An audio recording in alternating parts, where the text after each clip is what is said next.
And non వేషన్. So వాళ్ళిద్దరి మధ్య జరిగిన డిస్కషన్ ఈ రోజు నిజంగా ఇంత పెద్ద ఇష్యూ అయితే నేను అసలు ఎక్స్పెక్ట్ చేయలేదు. సో సజ్జనర్ మన ఆర్టీసీ ఎండి వీసీ సజ్జనర్ గారు ట్వీట్ చేశారు ఎక్స్ వేదికగా. ఏంటంటే బెట్టింగ్ యాప్స్ ఎవరైతే చేస్తున్నారో, ఎవరైతే ఇన్ఫ్లుయెన్సర్స్ ప్రమోట్ చేస్తున్నారో వాళ్ళపైన చర్యలు తీసుకోవాలని. సో అట్లా చెప్పిండో లేదో మనకు సూర్యాపేట ఎస్పీ కానీ డిహెచ్పీ కానీ వాళ్ళు ఎవరైతే ఉన్న వాళ్ళు కేసు నమోదు చేశారు. ఎవరి మీద అంటే నాని మీద కానీ మన బయ్యాస్ యాదవ్ మీద కానీ కేసులు నమోదు చేశారు.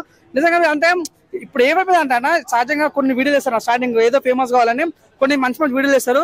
సీన్ కట్ చేసే వానికి 10,000 ఫాలోవర్స్ 20,000 ఫాలోవర్స్ రాగానే వాడు బెట్టింగ్ యాప్ ప్రమోట్ చేస్తాడు.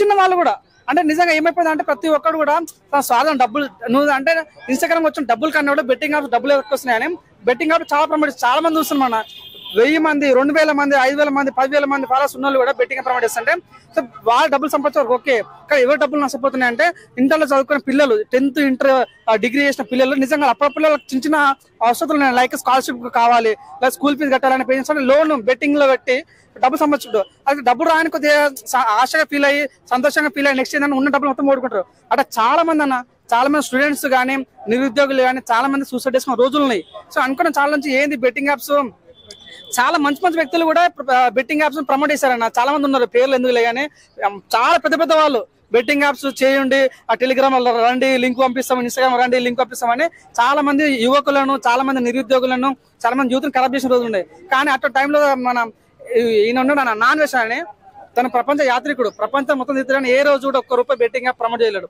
సో ఆయన వచ్చి మన వీసీ సజ్జనర్ తోటి పోలీసు ఆ సార్తో మాట్లాడుతుంటే నిజమైన అంటే ఏదో మార్పు కావాలని కోరుతున్న ఫీలింగ్ వచ్చింది.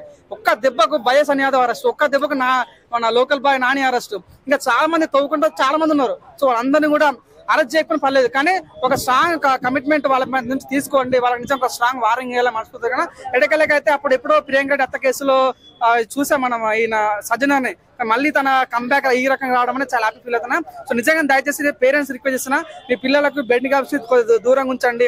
సో చాలా మంది పిల్లలు నష్టపోతున్నారు. సో ఎగ్జామ్ లో ఫెయిల్ అయిన కన్నా కూడా లైఫ్ లో ఫెయిల్ అయిపోతారు చాలా మంది యూత్ స్టూడెంట్స్ కూడా. సో ఈ బెట్టింగ్ యాప్స్ అనే నిజంగా వెంటనే బెట్టింగ్ యాప్ ఉన్నాడు ఎవడో వాడు కార్పొరేట్ కంపెనీలో ఉంటాడు, ఏసీ రూమ్ ఉంటాడు, వాడు యాప్ తయారు చేస్తాడు, వాడు పంపిస్తాడు. కానీ ఇన్ఫ్లుయెన్స్ ఇవ్వడం వల్ల ఎక్కువ యూత్ ఖరాబ్ అవుతారు. కాబట్టి నిజంగా ఈరోజు తీసుకున్న నిర్ణయం చాలా గొప్ప నిర్ణయం.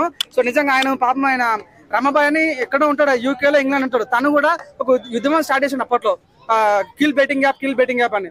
తన మీద ట్రోలింగ్ చేస్తారు పాపం, తనకు అంత కనిపిస్తలేడు. కానీ సో ఇక్కడ బెట్టింగ్ యాప్స్ మీద ఎవరు పోరాడిన వాళ్ళు చాలా మంది విమర్శలు ఎదుర్కొంటారు. ఎటకెళ్ళకైతే సక్సెస్ అయిన ఫీలింగ్ వచ్చింది. సో ఎవడైతే బెట్టింగ్ యాప్ ప్రమోట్ చేస్తారు ఇన్ఫ్లుయెన్స్ లో 1000 మంది లేరన్నా, 1000 మంది లేకపోయినా 200 మంది 2000 మంది లేకపోయినా 10,000 మంది ఉన్నా బెట్టింగ్ యాప్ ప్రమోట్ చేస్తాడు. నిజంగా ఇది చాలా దారుణం అయిపోయింది. మెయిన్ దీనివల్ల యూత్ చాలా మంది ఖరాబ్ అవుతారు. కాబట్టి దీనిపైన గవర్నమెంట్ కు చర్య తీసుకొని ఇక్కడ నుంచి బెట్టింగ్ యాప్స్ ని సో లీగల్ గానీ ఇల్లీగల్ గానీ చర్య తీసుకోవాలని మనస్ఫూర్తి కోరుకుంటున్నాం.